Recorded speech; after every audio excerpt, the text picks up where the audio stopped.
Today I'm going to be teaching you how to two-strand twist with the rubber band method, okay? In this video, you seeing me twisting the hair before I apply the jam. I twist the hair before I apply the jam because it's just an easier way for me to do it, all right? Okay, so you twist at the beginning and you work the jam down so you can distribute the jam evenly, okay? All right, then I take my rat tail comb and I split the hair in the middle.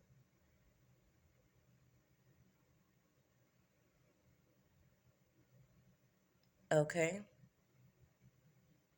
After I split the hair in the middle, I take a piece of the braiding hair and I place it vertical on the line. All right. Get your rubber band ready on your fingers.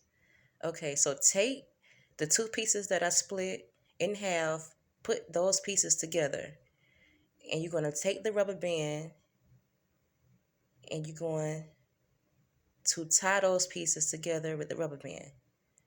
All right. That way it's going to protect, it's not directly on your scalp, it's going to protect your scalp and less tension. All right. So there you go. You got your rubber band on, pull it tight. So then you take your extension and you're going to twist the hair all together. Just how you see me doing this video here. I take one strand, twist it in half, take the other strand, split it in half evenly on both sides, and then I go in with the twist.